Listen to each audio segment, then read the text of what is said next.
Hello, Namaste India. Welcome you all on the YouTube channel of Tuition Baba. Today we are continuing the series started earlier, which is NCERT Learning Series. Today we are going to study chapter number 2 of class 6, the part of history.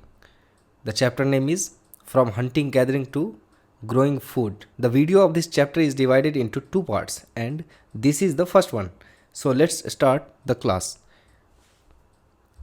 In this chapter, we are going to learn about the hunter gatherers and the herders, and also how to become the hunting gathering society to the farming society to the agricultural society, in which uh, from the tribal kind of mindset, from the tribal kind of जो adaptability थी, उससे कैसे हमने agricultural society में बदला। जैसे कि आज हम लोग एक जगह पे लिविंग कर रहे हैं, क्या ये पॉसिबल था अर्लियर टाइम में, है ना। जैसे हंटर गैदरर्स थे तो क्या उस टाइम में पॉसिबल था, हर्डर्स के क्या तरीके होते थे जीने के, यही सब चीज़ हम देखेंगे। जैसे कि इसमें एक बहुत ही ब्यूटीफुल स्टोरी से समझाएगा कि तुषार जो है ट्रेन में जा रहा था एंड देन सडनली वो देखा कि ट्रेन जो है बहुत फास्ट गति से चल रही थी एंड देन उनके पापा उनको बताए कि 150 साल पहले ट्रेन की खोज हुई है एंड बस जो है उसके कुछ साल बाद, यानी कि मतलब 150-200 साल से हम लोग बस ट्रेन और बस पे चल रहे हैं। उससे पहले हम लोग कैसे जाते थे, मतलब एंसेस्टर्स जो थे, एंसेस्टर्स मतलब हमारे जो दादा के दादा होंगे वो कहाँ रहते थे, है ना। ग्रैंडफादर्स के जो ग्रैंडफादर्स होंगे और उनके जो ग्रैंडफादर्स होंगे वो कैसे जाते थे, क्या उनका ट्रांसपोर्ट का मोड क्या होता था, क्या वो मतलब बैलगाड़ी से जाते थे या फिर घोड़े पे चढ़ के जाते थे या पैदल जाते थे, मतलब क्या मोड ऑफ ट्रांसपोर्ट होता था, ये चीज़ हम सीखेंगे। एंड देन कि कैसे हंटिंग गैदरिंग सोसाइटी होती है। हंटिंग मीन्स क्या होता है, शिकार करना, एंड गैदरिंग मीन्स इकट्ठा करना। तो कैसे वो शिकार करके इकट्ठा करके रखते थे, वो वाली सोसाइटी। एंड देन हर्डर्स की सोसाइटी, हर्डर्स मीन्स चारागाह की जो सोसाइटी हो, जो पशु को पालते हैं, उनकी जो सोसाइटी है वो कैसे होती है। देन जो ट्रांसफॉर्मेशन हुआ, कौन सी ट्रांसफॉर्मेशन, हंटिंग गैदरिंग सोसाइटी से हर्डर्स, एंड देन बहुत ही शॉर्ट स्पैन ऑफ टाइम में जो फार्मिंग की कल्चर है वो कैसे डेवलप हुई, यही सब चीज़ हम इस चैप्टर में पढ़ने वाले हैं। ओके, सो फिर से शुरू करते हैं और चैप्टर पे आते हैं। The earliest people why were they on the move, बोल रहा है कि मतलब अर्लीस्ट पीपल जो थे, जो अर्ली टाइम के जो पीपल थे, वो क्यों मतलब एक जगह से दूसरी जगह घूमते फिरते थे, इसके क्या रीज़न है, आपको क्या लगता है। हाँ, searching of food and to hunt the animals,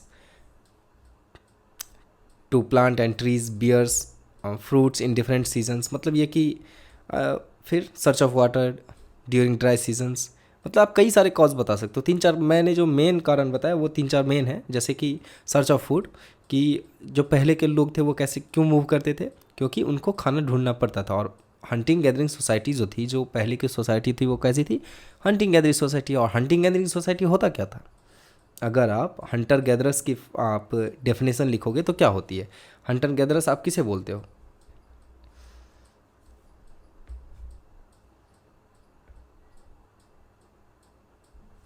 who is called as the hunter gatherers society. So hunter gatherers culture was the way of life for early humans until around 11,000 to 12,000 years ago. The lifestyle of hunter gatherers was based on hunting animals and foraging for foods. मतलब इसमें ये होता था कि जो hunting gathering society थी उसमें main ये होता था कि जो हंटर्स थे वो क्या करते थे, जो जानवर होते थे उनको मारते थे, जो वीक जानवर होते थे उनको तो ईजिली मार देते थे, जैसे हिरन या फिर खरगोश, इस टाइप के जो जानवर होते थे उनको तो मार देते थे। बट जो वाइल्ड एनिमल होते थे उनको वो नहीं मार पाते थे, उनका खाना वो नहीं खा पाते। तो वो क्या करते थे, जो जो ज़्यादा मजबूत जानवर होते थे वो जो कमज़ोर जानवर को मारता था, और वो जो खा के बचता था, जैसे शेर ने हिरन को मारा और उसमें से जो कुछ चीज़ें बच जाती थी उसको कौन खाता था, इंसान खाता था। मतलब जो अर्लीस्ट पीपल थे वो खाते थे, ठीक है। एंड देन गैदरिंग कैसे करते थे, जो फल हो गए, जैसे जड़ी बूटी हो गई, ये सब चीज़ें जो पेड़ पौधे से तोड़ के लाते थे उनको क्या करते थे, वो गैदर करके साथ में लेके चलते थे। और इसी में आपको आंसर भी मिल जाएगा कि मूव क्यों करते थे, क्योंकि मतलब एक जगह पे जब खाना खत्म हो जाती थी तो दूसरी जगह उसी खाने को सर्च में जाते थे। दूसरा चीज़, नदी जो थी, अब आपको समझ में आ गई होगी कि हंटिंग गैदरिंग सोसाइटी क्या होता है। एंड देन नदी जो थी, रिवर्स जो थी, रिवर्स क्या होती थी, कुछ रिवर्स पेरेनियल होते हैं और कुछ रिवर्स जो है आपके सीजनल होते हैं। तो सीजनल लिवर जो होते हैं वो सूख जाते हैं जो ड्राई सीजन आते हैं उसमें, ठीक है। तो इस वजह से क्या होता है कि उसमें भी तो पानी चाहिए ना इंसान को जीने के लिए, तो वो एक जगह से दूसरी जगह पानी की तलाश में जाते थे। और हंटिंग करने के लिए, जैसे कि आप मान लो कि किसी जानवर के पीछे वो दौड़ रहे होंगे शिकार करने के लिए, एंड देन किसी और इलाके में पहुंच गए होंगे, तो वो वहीं रहने लगे होंगे। फिर वहाँ पे जब तक उनको जानवर मिला होगा वो वहाँ खाए होंगे। देन जब जानवर आसपास के ख़त्म हो गए होंगे तो फिर से मूव कर गए होंगे नए इलाका में। तो और ऐसे ही उनकी मूवमेंट होती रहती थी एक जगह से दूसरे जगह पे, ठीक है। फिर देखो वो फिश को, बर्ड को,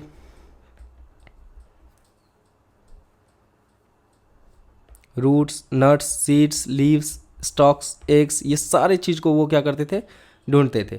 और हंटर गैदरर्स क्या करते थे, moved from place to place. They are many reason for this. और क्या क्या रीज़न थे मैंने अभी आपको बताया। पहला रीज़न ये भी वही बता रहे हैं कि एनिमल रिसोर्सेज को अवेलेबिलिटी के लिए या फिर प्लांट अवेलेबिलिटी के लिए, मतलब बेसिकली ये कि सर्च ऑफ फूड, ये जो मेन रीज़न था सर्च ऑफ फूड, उसके लिए वो जाते थे। देन सेकेंड रीज़न क्या था, animals move from place to place either in search of small prey. Small prey मतलब जो छोटा उनका जिस पे वो वार करता था वो था। In the case of deer and wild cattle in search of grass and leaves, that is why those who hunted them had to follow their movements. तो जो जानवर को मूवमेंट्स फॉलो करते थे, उसी मूवमेंट्स के बैक में वो भी क्या करते थे, खुद को एक एरिया से दूसरे एरिया मूव कर जाते थे। आई होप आपको समझ में आ रही होगी। एंड देन जो तीसरा पॉइंट था वो क्या था कि प्लांट और ट्रीज़ जो हैं उसके फ्रूट्स जो हैं वो डिफरेंट सीजन में होते हैं। जैसे आम का अलग सीजन होता है, मान लो लीची का अलग सीजन होता है, एप्पल का अलग सीजन होता है। तो क्या होते हैं कि सीजनल होते हैं फ्रूट्स। तो जो सीजनल होते हैं उसको उसी सीजन में वो खाया जाता है। तो जब एक जगह पे ख़त्म हो जाती थी तो दूसरी जगह वो सर्च ऑफ फ्रूट्स के लिए वो चल जाते थे, ठीक है। एंड देन लास्ट क्या होती है, वाटर के लिए सर्च फॉर वाटर। हाँ, search for water to drinking in the dry season specially winter and summer. बारिश में मतलब जब रेनी सीजन होते हैं तो बारिश हो जाती है तो वाटर जो है भर जाते होंगे रिवर सबके। लेकिन जब ड्राई सीजन होते होंगे तो क्या करते होंगे, तो वो एक जगह से दूसरे जगह मूव करते होंगे, ठीक है।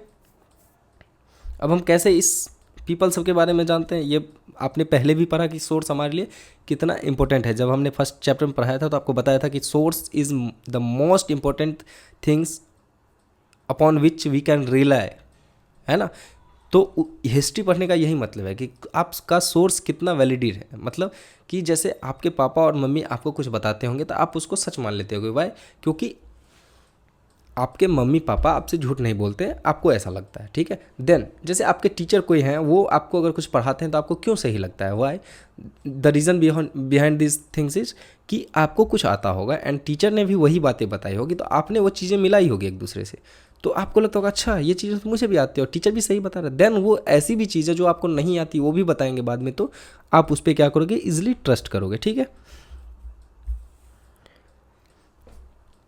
अब नेक्स्ट टॉपिक पे चलते हैं कि how do we know about this peoples, कि हम इस पीपल्स के बारे में कैसे पता करते हैं या फिर कैसे जानते हैं। और सेम चीज़ जैसे कि मैं अगर आपसे पूछूं कि अभी कुछ दिन पहले ही बीता है 2 अक्टूबर को गांधी जयंती, ठीक है, जिस दिन आपको छुट्टी मिलती है। अब आप बताओ कि गांधी जी का जन्म जो है 1869 में हुआ, लेकिन अभी तक कैसे लोगों को याद है या फिर गांधी जी ने कैसे लोगों को बताया, ठीक है। तो वो आपको न्यूज़पेपर, बुक्स के माध्यम से पता चली। तो न्यूज़पेपर और बुक्स क्या हो गया हमारे लिए, सोर्सेज हो गया। लेकिन अर्लियर टाइम में तो पढ़ाई लिखाई नहीं थी, एजुकेशन नहीं थी, तो कैसे लोग की बातें जो है, लोगों की चीज़ें जो है, लोगों की एक्टिविटीज़ जो है हमें समझ में आती है। तो वो समझ में आती है किस तरह से, बोन्स के माध्यम से, स्टोन्स जो होते हैं उसके माध्यम से। एक कार्बन डेटिंग होती है, कार्बन 14 की से डेटिंग होती है, उसके थ्रू से हम स्टडी करते हैं जो अर्लियर टाइम के स्टोन्स हैं, बोन्स हैं या फिर बिल्डिंग्स हैं उसकी, ठीक है। तो उससे हमें पता चलता है कि कौन सा अर्लियर, कितने अर्ली टाइम के हैं।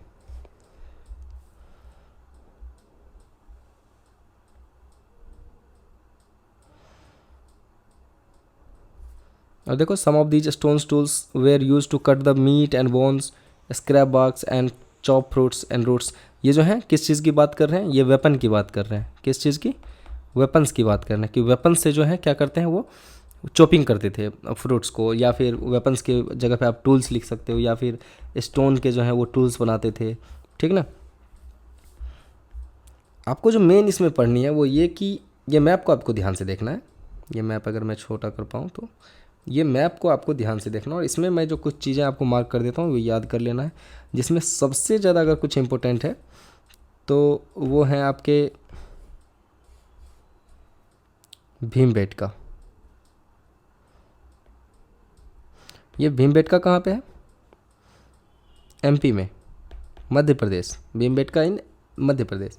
उसके बाद देखो इनाम गांव, देखो हुंशी, ब्रह्मगिरी, हालूर, ये सब कहाँ? ये सारे हैं कर्नाटका में। उसके बाद दो और जो मेन जगह हैं जो आपको याद रखना है, एक तो ये कि बुरजुम, बुरजुम कहाँ है?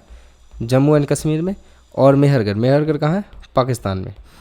ये तीन चीज़ आपको सबसे ज़्यादा इंपॉर्टेंट याद रखना है, आपको मैप वर्क में आएगा क्वेश्चंस और आपको बना देना है। फिर देन चिरांद है, कोल्डिवा है, महागढ़ा है। तो ये महागढ़ा और कोल्डिवा है यूपी में, ठीक है। और ये चिरांद जो है ये कहाँ है? बिहार में। और दार्जिलिंग हेडिंग कहाँ है? ये असम में है, ठीक है। आदिचलूर ये है आपके तमिलनाडु में। पायमपल्ली ये भी हैं आपके तमिलनाडु में, ठीक है। आई होप आपको समझ में आ रही होगी। कुर्नूल, कुर्नूल के कहाँ से है? आंध्र प्रदेश में, आंध्र प्रदेश। ये आप जितना जल्दी इजीली याद रख लो उससे आपको समझ में आएगी। इसमें देखो जो जो आपके ट्रायंगुलर हैं, रेड शेप के ट्रायंगुलर हैं वो क्या होंगे?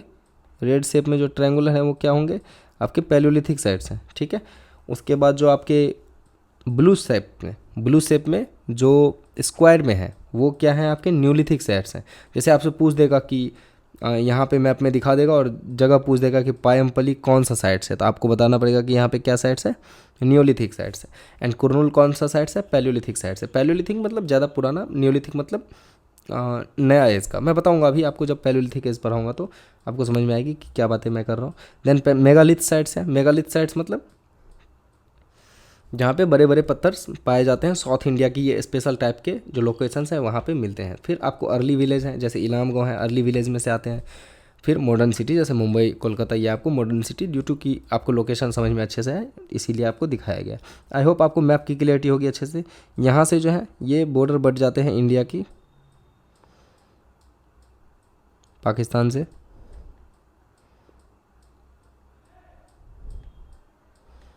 ओके, चलते हैं नेक्स्ट पेज पे। As stone tools were important, people try to find places where good quality stone was easily available. क्यों गुड क्वालिटी ढूंढते होंगे? क्योंकि जितना अच्छे क्वालिटी का स्टोन होगा उतना ही ईजिली वो क्या कर सकते हैं? हंटिंग कर सकते हैं। वो हंटिंग कैसे करते थे पहले? जो हंटर गैदर से स्टोन के माध्यम से, और आपको लकड़ी जो टूटे फूटे होते थे उसके जो स्टेम होते थे उससे, या फिर बोन्स से, जो इंसान की बोन्स होती थी या फिर जो एनिमल्स की बोन्स होती थी उससे, ठीक है। और भीमबेटका कहाँ है? देखो मध्य प्रदेश में है। और भीमबेटका आपको क्यों याद रखनी? क्योंकि भीमबेटका में सबसे अर्लीस्ट टाइम का पेंटिंग पाया जाता है इंडिया में। कहाँ पाया जाता है? भीमबेटका में। Bhimbetka in the Madhya Pradesh, MP, ठीक है, याद रखना है आपको। नेचुरल केव्स हैं और इसमें नर्मदा वैली, नर्मदा जो एक रिवर है उसमें नेचुरल पेंटिंग पाए जाते हैं, पहले से बनाया हुआ जो लोग बनाए थे। अब ये देखो आप कि पेंटिंग्स जो है रॉक शेल्टर, मतलब आपको पेंटिंग देखने से लग रहा है कि ये जो इंसान है, ये इंसान क्या कर रहा है? इस जानवर का पीछा कर रहा है एक तरह से, है ना। और जानवर क्या कर रहा है? भाग रहा है आगे की ओर। अब आप एक चीज़ ध्यान दो कि इस पेंटिंग के माध्यम से वो क्या बताना चाह रहा होगा अपने बच्चों को, या फिर आगे आने वाला जो उसका जनरेशन होगा उसको क्या बताना चाह रहा होगा? दो तीन चीज़ बातें बतानी चाहिए। पहली बात तो ये कि पेंटिंग्स है उनका कल्चर होगा तो वो सिखाना चाह रहे होंगे। दूसरा चीज़ कि वो अपने बच्चे को ये बताना चाह रहे होंगे कि कौन सा जानवर को मार सकते हैं और कौन सा जानवर को नहीं मार सकते हैं। तीसरा चीज़ कि हम जानवर को मारेंगे कैसे, ठीक है। ये सब चीज़ें जो प्रोसेस होगी वो वहाँ पे गुफा के अंदर दिखाया जाता था, ठीक है। और भी क्या रीज़न है आप हमें कमेंट करके ज़रूर बताएं कि कैसे वो पेंटिंग क्यों बनाते थे उस एक दूसरे का या फिर किसी भी चीज़ का, ठीक है। ये गुफा वगैरह है जहाँ पे वो स्टे करते थे अर्लियर टाइम में। और गुफा में क्यों रहते थे? क्योंकि कई सारे रीज़न थे। सबसे बड़ा रीज़न तो ये था कि मतलब जंगली जानवर उन्हें न मार दें। दूसरा रीज़न ये था कि मतलब जो बरसात होती थी, रेनी सीजन, उस सब से, या फिर हवा सब बहती थी, ठंडी लगती थी, उससे राहत मिलती थी इसलिए, ठीक है। अब देखो एक वर्ड है साइट्स। साइट्स क्या होते हैं? Sites are the places where the remains of the things, tools, pots, buildings, etc were found मतलब कि साइट्स उस जगह को बोलते हैं। जैसे मैंने आपको बोला ना कि Bhimbetka is a sites, which type of sites, तो भीमबेटका जो है एक साइट्स हैं, अर्लियर साइट्स हैं, जिसमें क्या पाए जाते हैं, जो मतलब साइट्स ऐसे जगह को बोलते हैं जहाँ पे पहले जो लोग रहते थे उन्होंने जो चीज़ें छोड़ दी है वो एज इट इज़ आज भी उसी फॉर्म में पाए जाते हैं। और आर्कोलॉजिकल सर्वे ऑफ इंडिया जो है उसी चीज़ का क्या करती है, कंजर्वेशन करती है। ठीक है, जैसे मेहरौली पार्क है, जैसे आपको देख लोगे कि हौज खास विलेज है, जैसे ताजमहल है, ये सब क्या है कि अर्लियर साइट्स हैं जो कि प्रिजर्व किया गया। जैसे जैसे ताजमहल क्या एक बिल्डिंग है जिसको प्रिजर्व किया गया है। ठीक है, उसके बाद कुरनूल केव्स अब आपको आइडिया है कहाँ पे है कुरनूल केव्स इन द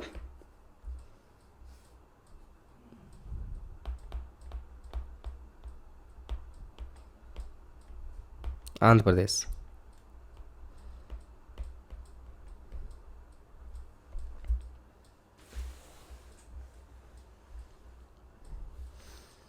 उसके बाद फायर क्यों यूज होते हैं बताओ आप।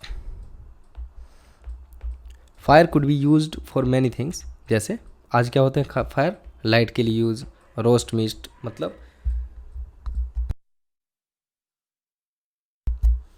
मीट को पकाने के लिए, और फिर खाना बनाने के लिए, या फिर जो जानवर होते थे, जो जंगली जानवर होते थे उनको भगाने के लिए। क्योंकि जानवर जो होते हैं आप देखोगे कभी भी आग से जानवर भागते हैं।